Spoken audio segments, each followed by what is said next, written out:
निवडणुकीची रणधुमाळी मतांचा महासंग्राम या कार्यक्रमामध्ये आज आपल्या स्टुडिओला आलेले आहेत जामनेर नगर परिषदेचे उपनगराध्यक्ष शरद पाटील सर.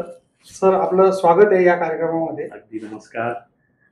तर सर, या कार्यक्रमात आम्ही फक्त एक आपला प्रश्न विचारणार आहोत, काही चर्चा करणार आहोत आणि त्या संदर्भामध्ये आम्हाला थोडीफार माहिती देणार आहोत. तर आपली राजकीय सुरुवात कशा पद्धतीने झालेली आहे? खरं तर माझ्या राजकीय जीवनाला सुरुवात गेल्या 30-35 वर्षापूर्वी झाली. 35 वर्षापूर्वी गणेशोत्सव, दुर्गाोत्सव या माध्यमातून माझी राजकीय खरं सुरुवात झाली. मला आठवतं आहे की 1995-96चा काळ. त्या काळात एकीकडे जामनेर तालुक्यातून आपल्या सर्वांचं लाडकं नेतृत्व माननीय गिरीश भाऊंचं नेतृत्व उभं राहत होतं. गिरीश भाऊ त्यावेळेला मला असं वाटतं की जळगाव जिल्ह्याचे भारतीय जनता पार्टी युवा मोर्चाचे अध्यक्ष होते आणि अतिशय धडाडीने त्यांचं काम चाललं होतं. तालुक्याच्या साऱ्या तरुणांसमोर त्यांच्या कामाचा एक आदर्श होता. खरं तर कोणी अडचणीत आला असेल, त्या अडचणी सोडवण्यासाठी धावणारं नेतृत्व कुठलं युवा नेतृत्व होतं ते गिरीश भाऊंचं, असं त्यावेळेचं एक वातावरण होतं. त्या वातावरणात मी सुद्धा जोडलं गेलो. मग आमचे खरं तर काका आरसी बापनाचे जे सहायक आहेत मनोहर पाटील, त्यांची अगोदरच गिरीश भाऊंची ओळख होती.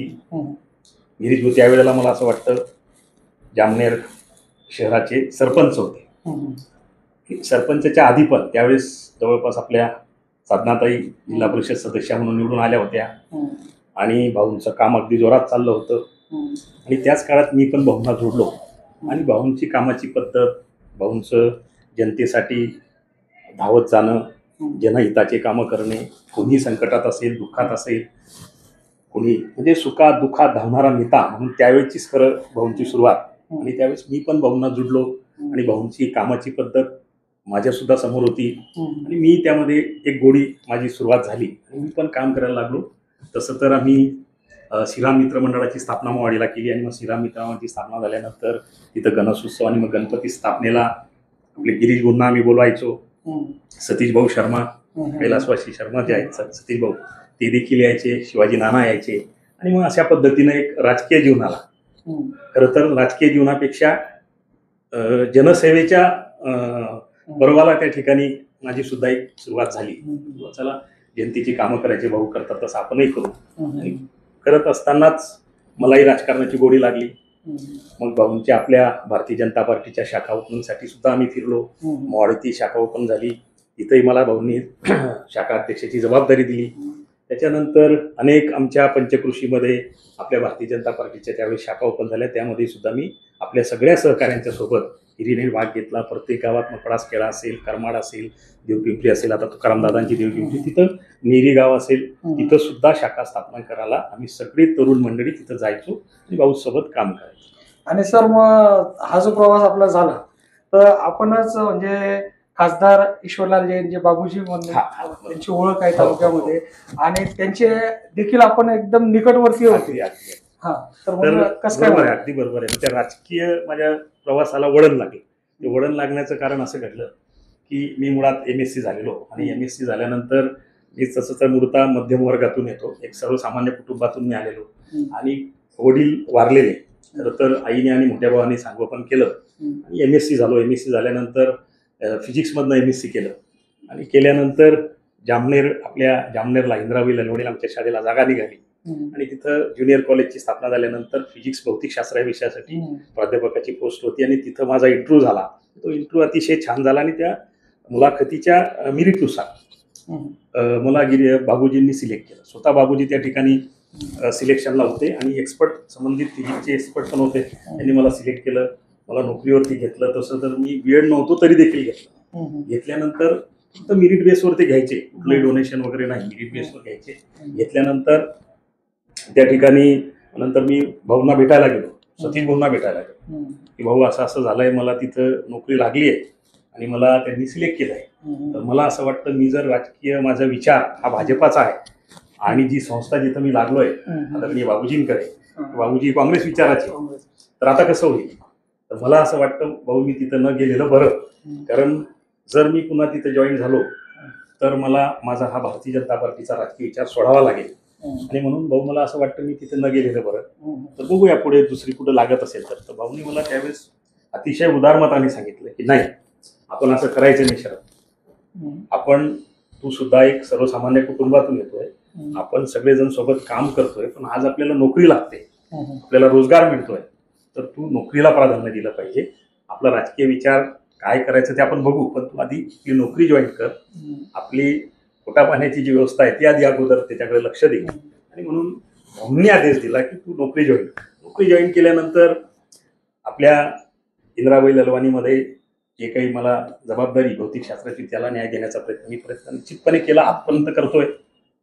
तर त्याच कालखंडामध्ये बाबूजी काँग्रेसचे नेते आणि काँग्रेसच्या वातावरणामुळे मी अतिशय नैसर्गिकपणे ओढला गेलो, आणि त्यावेळेला मला नेत्यांनी मग माझे काम करायची पद्धत बघून माझ्यावरती काँग्रेसचे युवक अध्यक्षाची जबाबदारी दिली. युवक अध्यक्षाची जबाबदारी दिल्यानंतर मी काम करायला लागलो.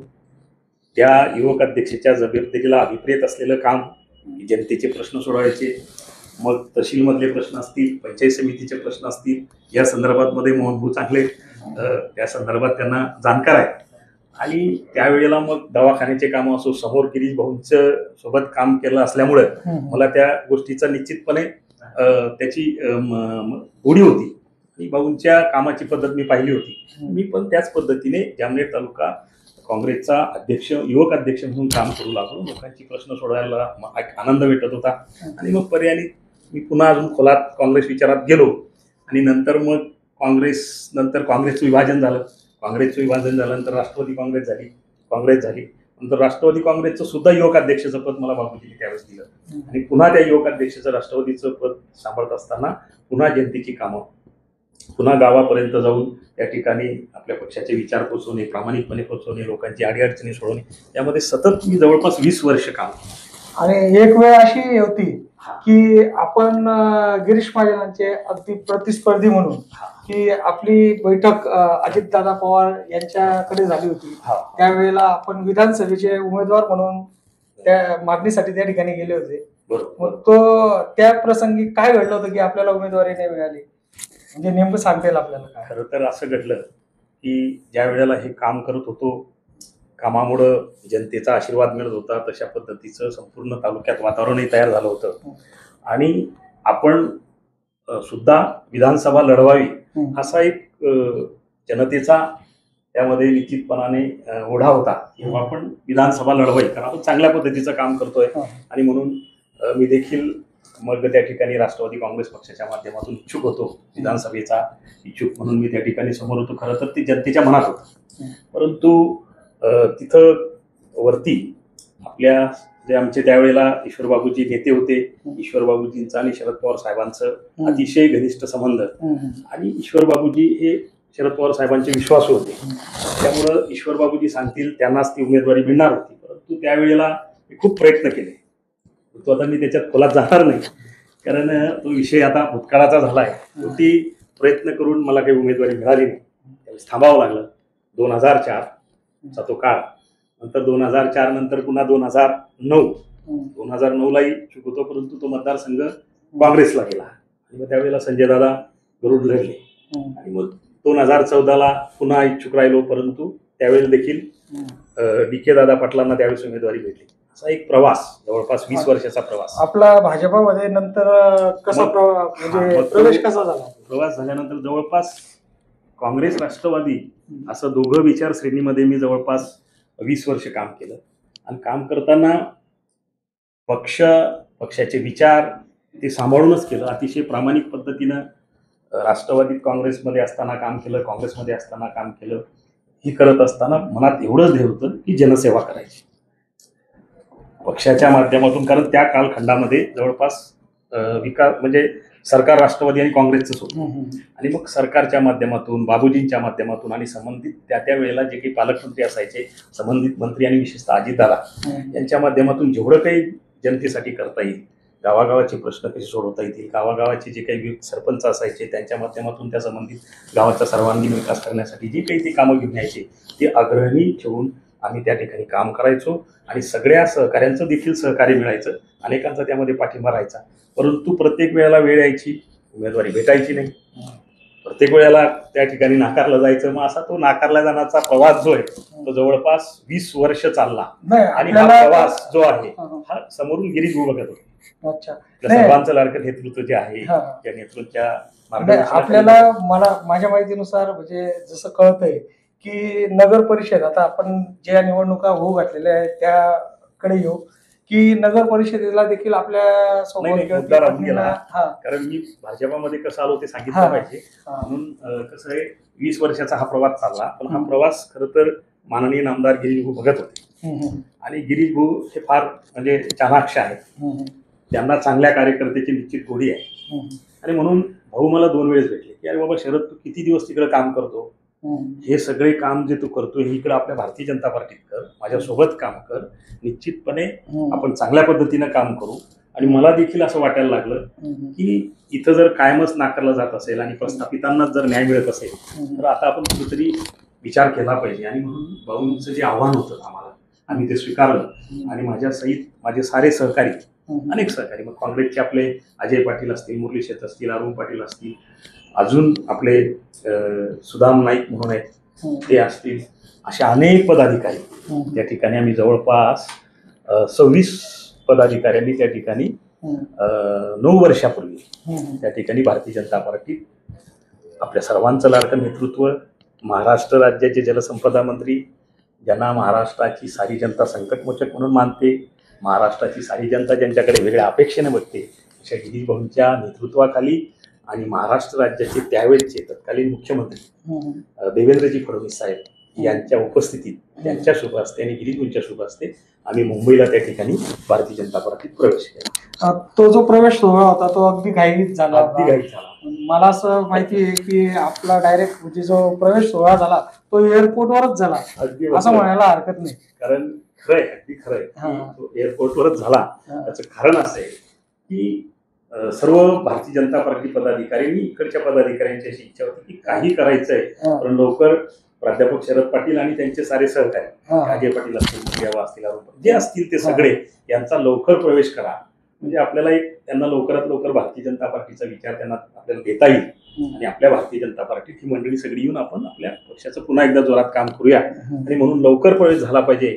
म्हणून त्या ठिकाणी त्यावेळेला त्या दिवशी संध्याकाळी नागपूरवरनं कार्यक्रम आटपून गिरीश भाऊ, देवा भाऊ, देवेंद्रजी फडणवीस साहेब आणि सगळी नेता मंडळी ही बायप्लेन सहारा एअरपोर्टवर आली होती आणि सहारा एअरपोर्टवरचं रेस्ट हाऊस तेच आमच्या प्रवेशाला निवडलं गेलं आणि काही करून लवकर प्रवेश करावा असं सगळ्यांचीच मागणी होती आणि म्हणून एअरपोर्टवर अक्षरशः प्रवेश झाला, अतिशय सन्मानानं झाला. भाऊंनी देखील चांगल्या पद्धतीने ओळख आपले मुख्यमंत्री साहेब देवाभाऊंना आमची करून दिली आणि त्या ठिकाणी आमचा प्रवेश सोहळा पार पडला. त्यानंतर आता ह्या नगरपालिकेच्या निवडणुका होत आहेत तर आपल्याला नगर परिषद संदर्भामध्ये चांगल्या प्रकारे माहिती आहे कारण की आपल्या सौभाग्यवती या देखील नगरसेविका राहून चुकलेल्या आहेत. आपण उपनगर अध्यक्ष म्हणून काम बघितलेलं आहे. तर ह्या निवडणुकांकडे आता आपण कसं बघणार येणार आहे? खरं तर मी सर्वतेला सांगेन की आपण इथं स्वतःला सौभाग्य समजतो, माझं भाग्य समजतो की किंवा आपल्या सगळ्या जामनेर विधानसभा मतदारसंघाच्या साऱ्या जनतेचं एक भाग्य आहे, शहराच्या जनतेचं देखील आणि जामनेर तालुक्याच्या साऱ्या जनतेचं आणि विधानसभा मतदारसंघाच्या साऱ्या जनतेचं एक भाग्य आहे, सौभाग्य आहे की आपल्याला एक महाराष्ट्रात आज नेतृत्व गाजतंय की महाराष्ट्राच्या मंत्रिमंडळामध्ये जे आज वजनदार मंत्री म्हणून ज्यांच्याकडे बघितलं जातं, ज्यांच्याकडे महाराष्ट्राची सारी जनता एक संकटमोचक नेता म्हणून बघते, जे महाराष्ट्राच्या आपल्या जामनेर विधानसभा मतदारसंघासहित संपूर्ण महाराष्ट्राच्या कुठेही कानाकोपऱ्यात कुठलंही संकट आलं असेल तर त्या ठिकाणी महाराष्ट्र राज्याचे अभ्यासू मुख्यमंत्रीचे विश्वासू सहकारी म्हणून जर कोणी पोचत असेल तर ते माननीय गिरीश भाऊ असतात. आणि असे एक लोकाभिमुख नेतृत्व जे खरं तर आपल्या मतदारसंघाला मिळालं म्हणून आपलं सौभाग्य आहे आणि त्यांच्याच नेतृत्वाखाली मी पण 9 वर्षापासून आम्ही सगळेजण भारतीय जनता पार्टीमध्ये काम करतोय. त्यामध्ये नगरपालिकेचा अनुभव देखील माझे मिसेस धर्मपत्नी देखील त्या ठिकाणी नगरसेविका म्हणून काम केलं, मी देखील नगरपालिकेच्या नगरसेवक आणि उपनगराध्यक्ष म्हणून काम केलं. सगळं करत असताना गिरीश भाऊंचं नेतृत्व पाहायला मिळालं. खरं तर आज आपण बघतोय की गिरीश भाऊंच्या नेतृत्वाखाली या ठिकाणी आपल्या जामनेर नगरीच्या नगराध्यक्षा सौ साधनाताई गेल्या जवळपास ताईंना, आता मला असं वाटतं ताई 3 वेळेस नगराध्यक्ष म्हणून त्यांनी काम बघितलं आणि चौथ्यांदा सुद्धा त्या भावी आहेतच. तर काम करताना आज आपण बघतोय की जामनेर शहराचा चेहरा मोहरा बदलतो. शहराच्या संदर्भात बोलायचं तसं तर विधानसभेचा चेहरा मोहरा बदलतो. आज जामनेर शहर जर गेल्या 10 वर्षापूर्वी आज जामनेर शहरचा चेहरा आणि आताचा चेहरा जर बघितला तर संपूर्ण जामनेर शहर आपल्याला बदलताना दिसतं. एक विकासाचं पर्व या ठिकाणी महाराष्ट्र राज्याचे जलसंपदा मंत्री माननीय गिरीश भाऊंच्या नेतृत्वाखाली, या ठिकाणी साधनाताईंच्या नेतृत्वाखाली या शहरात होताना दिसते. अनेक विकासाचे कामं होताना दिसतात. खरं तर आमचा मुद्दा विकासाचाच राहणार आहे. भारतीय राष्ट्रीय काँग्रेसचे तालुका अध्यक्ष शरद पाटील हे काल बोलले की डांबरी रस्ते असताना, ते चांगल्या प्रकारचे रस्ते असताना ते खोदून सिमेंटचे केले जात आहेत. तर का हो असं? खरं तर असं मुद्देसूद जातो. आपल्या सर्वांचं लाडकं नेतृत्व, महाराष्ट्र राज्याचे संकटमोचक माननीय गिरीश भाऊंचं एक स्वप्न आहे की माझं शहर जे आहे जामनेर शहर, साधनाताई या ठिकाणी नगराध्यक्ष म्हणून काम करतायत. खरं तर भाऊंच्या मार्गदर्शनाखाली आम्ही सगळेजण काम करतो. तर भाऊंनी ठरवलंय की माझं जामनेर शहर हे महाराष्ट्रामध्ये 1 नंबरचं सुंदर शहर झालं पाहिजे. आता सुंदर या शहराला करायचं म्हणजे नेमकं काय अभिप्रेत आहे, तर या शहरातले सारे रस्ते अतिशय दर्जेदार झाले पाहिजे, अतिशय छान अशा गटारी झाल्या पाहिजे. आणि ते सगळं झाल्या. आज आपण बघतोय शहरामध्ये की या शहराचा झपाट्याने विकास होतोय आणि हे शक्य फक्त गिरीश भाऊंमुळे शक्य झालं, साधनाताईंच्या नेतृत्वामुळे शक्य झालं. आज या ठिकाणी जे काही विकासाची कामं असतात, मग गटारीची कामं असतील, रस्त्याची कामं असतील, अंडरग्राऊंड ड्रेनेज असेल, त्याच्यानंतर प्रत्येक कॉलनीमध्ये, प्रत्येक वार्डामध्ये जिथं जिथं गरज असेल त्या ठिकाणी ओपन स्पेस डेव्हलप करण्याचं काम देखील झालं. आणि ओपन स्पेस डेव्हलप करताना त्या ठिकाणी मंगल कार्यालय, मल्टीपर्पज हॉल, आज आपण बघतोय की एकेका वार्डामध्ये 3 मल्टीपर्पज हॉल या ठिकाणी झालेले आहेत.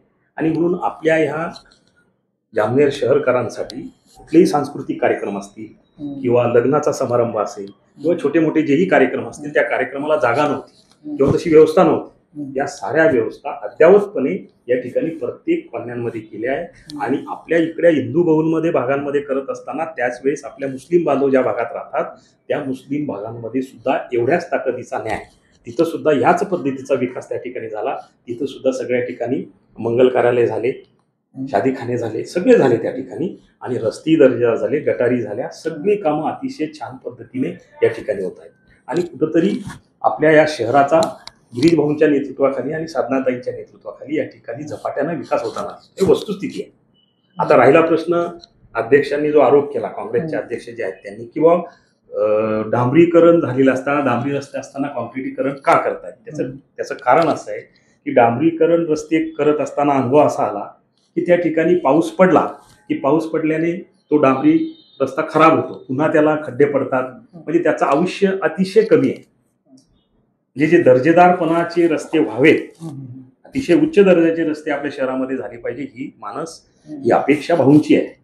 आणि म्हणून डांबरी रस्ते केले तर ते लवकर खराब होतात, त्यांना गड्डे पडतात, लगेच निकृष्ट होऊन जातो. आणि म्हणून त्याचं आयुष्य चांगलं राहावं, ते दर्जेदार बनावे म्हणून कॉन्क्रिटीकरण रस्त्याची कन्सेप्ट जी आहे, संकल्पना, ती स्वीकारली.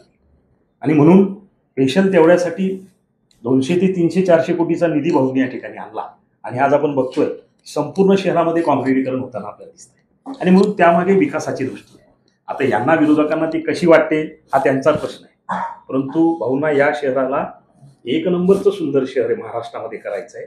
आणि त्या अनुषंगाने सगळी कामं होत आहेत. आणि निश्चितपणे मला विश्वास आहे की जामनेरकरांना सुद्धा या गोष्टीचा पूर्णपणे विश्वास आहे आणि समाधान आहे की आपलं शहर हे निश्चितपणे विकासाच्या दिशेने चाललंय. विकासाचं पर्व या ठिकाणी गिरीश भाऊंच्या नेतृत्वाखाली, साधनाताईंच्या नेतृत्वाखाली सुरू झालंय, याच्यामध्ये कुठलीही शंका नाही आहे. आणि हे जनतेला सुद्धा निश्चितपणे पटलेला आहे.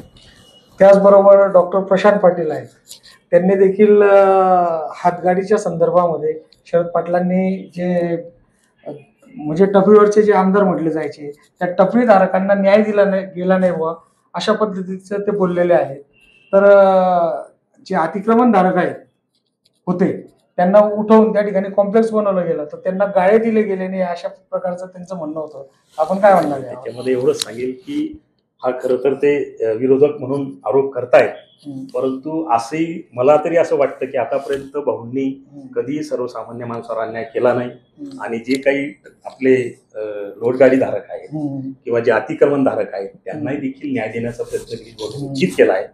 जिथं जिथं कुठं ऍडजस्ट करता येईल तिथं कमी दरामध्ये देण्याचा प्रयत्न निश्चितपणाने भाऊंनी केला आहे.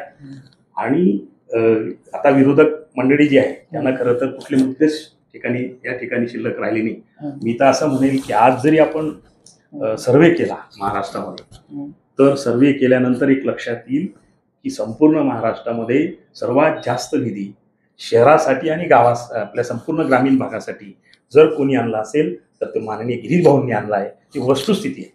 राजकीय म्हणून मी बोलत नाही, पण ही वस्तुस्थिती आहे.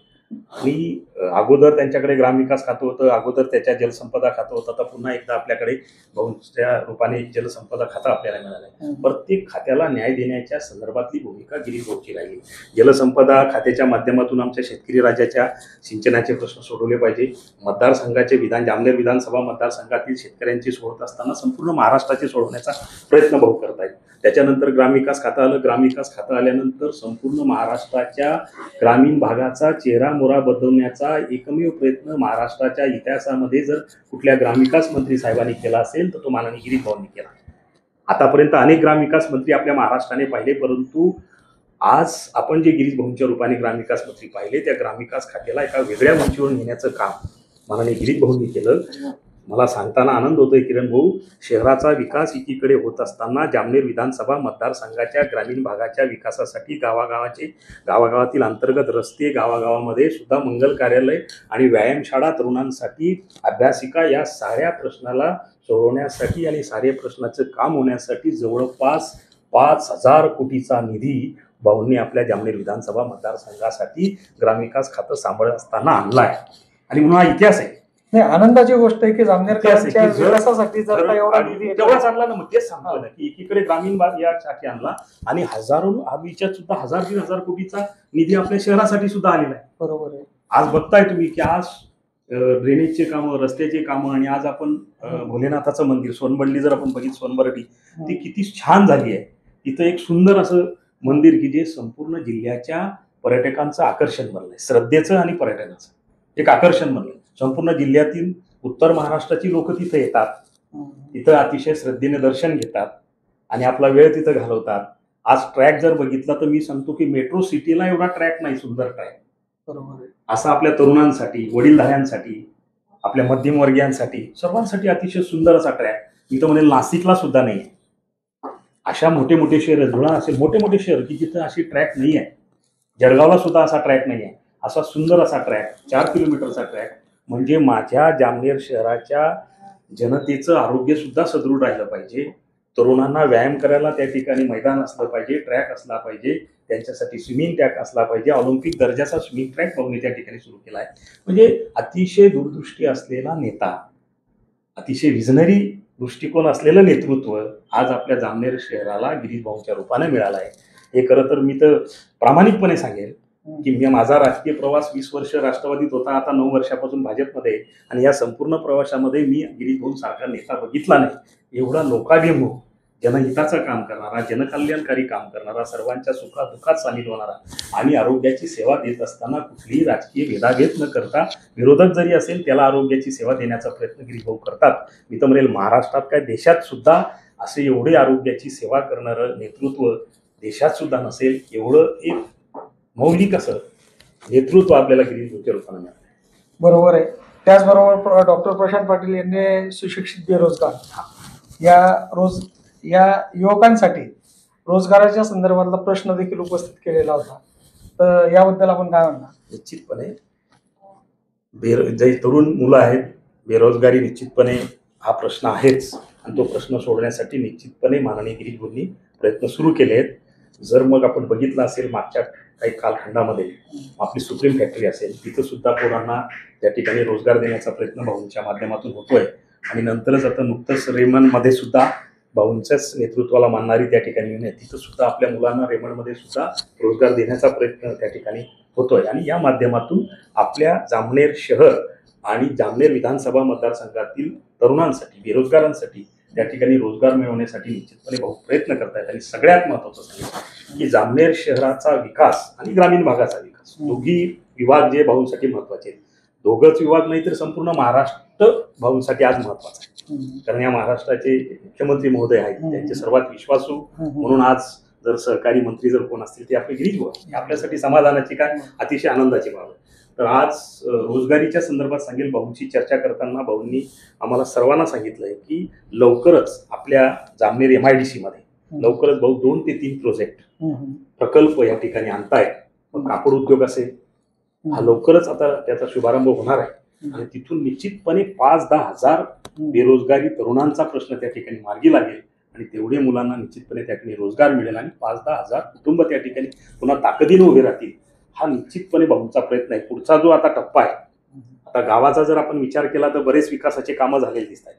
खरं तर विरोधक सुद्धा आतून मनाने मान्य करत असतील की या त्यांच्याकडे सुद्धा येणारे नातेवाईक 15 वर्षापूर्वी आलेले नादा आलेले सुद्धा म्हणत असतील की या शहरात आल्यानंतर आम्हाला पुण्यात फिरतोय की काय, नाशिकमध्ये फिरतोय की काय. आज आपण 3-4 प्रवेश जर आपण बघितले शहराचे, तुम्ही भुसावळ करून या, तुम्ही इकडनं बोदवड करून या, नंतर तुम्ही इकडनं जळगाव करून या, तर तुम्ही जर आपण रस्ते बघितले, डिवायडर बघितले, तर किती सुंदर असे रस्ते, त्याच्यामध्ये त्या ठिकाणी झाडे लावलेले आहेत, डिवायडर आहेत. तर आपण ज्यावेळेस प्रवेश करतो आणि प्रवास करतो जवळपास केकत निमोऱ्यापासून चिसखेडापासून, तर आपण कुठंतरी पुण्यात आलोय की काय, तर पुण्याच्या रिंग रोडवरनं फिरतोय की काय, किंवा इकडे नाशिकमधनं फिरतोय का, असा एक निश्चित फिलिंग आपल्याला होते.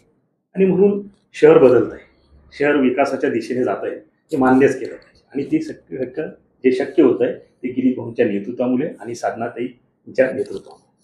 तर आता माझा एक प्रश्न आहे की या निवडणुकीला ज्याप्रमाणे मागे 25-0 झालेलं होतं, तर आता पुन्हा 27-0 होईल का? निश्चित अतिशय चांगला प्रश्न तुम्ही विचारला. खरं तर आता स्थानिक स्वराज्य मतदारसंघाच्या निवडणुकीचे वारे वाहत आहेत. पुन्हा एकदा लोकशाहीचा उत्सव सुरू होतो. खरं तर मागील काळात लोकशाहीचा उत्सव झाला, नेत्यांच्या निवडणुका झाल्या आणि तो नेत्यांसाठीच्या लोकशाहीचा उत्सव होता. कार्यकर्त्यांच्या निवडणुकीचा लोकशाहीचा उत्सव तर लवकरच सुरू होईल. मला असं वाटतं आज देखील त्याचं डिक्लेरेशन होऊ शकतं. तर भारतीय जनता पार्टीमध्ये मी 8-9 वर्षापासून काम करतोय. इथं कायम सक्रिय राहावं, मी जो अनुभव घेतला गिरीश भाऊंच्या नेतृत्वाखाली आणि संपूर्ण भारत देशामध्ये भारतीय जनता पार्टीची कार्याची एक पद्धत आहे किरणदादा, की समाजातला शेवटचा माणूस, अंत्योदय, या शेवटच्या माणसाला उभं करायचं आणि त्याच्यासाठी काम करायचं. म्हणून कायम लोकाभिमुख पद्धतीनंच काम करणारा कार्यकर्ता इथं घडवला जातो. म्हणून आज निवडणुका येत आहेत, 4 दिवसांना निवडणुका येतील, परंतु तयारी 5 वर्ष चालू असते. ती तयारी जनतेच्या सेवेतून, जनतेचे कामं सोडवण्यातून, गावागावाचा विकास करण्यातून, शहराचा विकास करण्यातून, शहराच्या प्रत्येक वार्डाचा विकास करण्यातून व शहराच्या वार्डातील प्रत्येक समस्या सोडवण्याच्या भूमिकेतून 24 तास गिरीश भाऊंच्या माध्यमातून या ठिकाणी सारे कार्यकर्ते काम करत असतात. आणि म्हणून आज आपण शहराच्या संदर्भात मला प्रश्न विचारला की शहराच्या निवडणुकीमध्ये येणाऱ्या जामनेर नगर परिषदेच्या निवडणुकीमध्ये काय निकाल असू शकतो, तर मला पूर्ण खात्री आहे, तुमच्या संपूर्ण भारतीय जनता पार्टीला, प्रत्येक कार्यकर्त्याला खात्री आहे की माननीय गिरीश भाऊंच्या नेतृत्वाखाली, साधनाताईंच्या नेतृत्वाखाली या ठिकाणी पुन्हा एकदा साधनाताई या जामनेर शहराच्या निश्चितपणे फार मोठ्या फरकाने नगराध्यक्ष होतील आणि 27-0 होईल ही खात्री आम्हाला आहे. कारण जनता आम्हाला निश्चितपणे न्याय देईल, कारण त्यांना अभिप्रेत असलेला विकास खरं तर महाराष्ट्रामध्ये 1 नंबरच्या गतीने होणारा विकास त्यांना दिसतोय. आणि म्हणून 100% जामनेरकर या विकासालाच न्याय देतील. आणि पुन्हा एकदा 2019ला जी ऐतिहासिक निवडणूक झाली 25-0 असा निकाल आला ना, तोच निकाल आता संख्या वाढली आहे, 27-0 होईल. 26 नगरसेवक आणि 1 लोकनियुक्त नगराध्यक्ष भारतीय जनता पार्टीचे माननीय गिरीश भाऊंच्या नेतृत्वाखाली येतील असा आम्हाला पूर्ण विश्वास आहे. कारण त्या पद्धतीचे विकास झाला आणि विकासाच्या मुद्द्यावरतीच आम्ही आता पुन्हा एकदा गिरीश भाऊंच्या नेतृत्वाखाली ही निवडणूक लढू. आणि सांगताना दुसरा असा आनंद होतोय की आपण बघितलं असेल की संपूर्ण महाराष्ट्रामध्ये भारतीय जनता पार्टीच्या बॅनरखाली म्हणजे माननीय गिरीश भाऊंचं नेतृत्व हे सर्व समाजासाठी कसं पोषक आहे, सर्व समाज घटकांना घेऊन चालणारं कसं आहे याचं एक उदाहरण मी तर म्हणतो भारतात नसेल की भारतीय जनता पार्टीच्या बॅनरखाली माननीय नामदार गिरीश भाऊंच्या नेतृत्वाखाली आज जर आपण मागचा निकाल बघितला तर त्यामध्ये 25-0 झालं होतं. त्या 25-0 8 नगरसेवक हे मुस्लिम समाजाचे होते. म्हणून 8 जागा ह्या मुस्लिम बहुल विभागातल्या होत्या. पण त्या 8चे 8 नगरसेवक कुठल्या पार्टीचे निवडून आले तर माननीय गिरीश भाऊंच्या नेतृत्वाखालील भारतीय जनता पार्टीचे निवडून आले.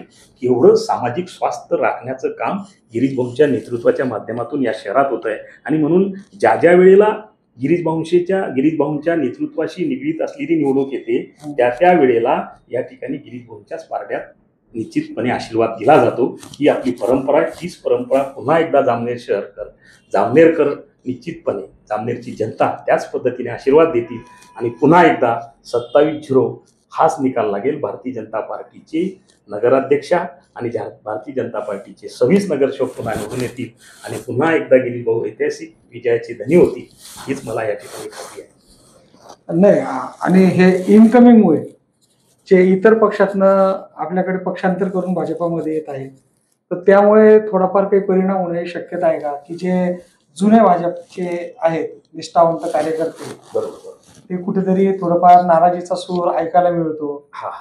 तर मग अगदी खरं आहे तुमचं म्हणजे नाराजीचं खरं म्हणजे नाराजीचा सूर ऐकायला तुम्हाला मिळत असेल. पण वस्तुस्थिती अशी आहे की आम्ही सुद्धा 9 वर्षापूर्वी जेव्हा प्रवेश केला त्यावेळेला देखील अशा पद्धतीचं एक कुठंतरी वातावरण होतं आहे असं वगैरे अशी वार्ता होती.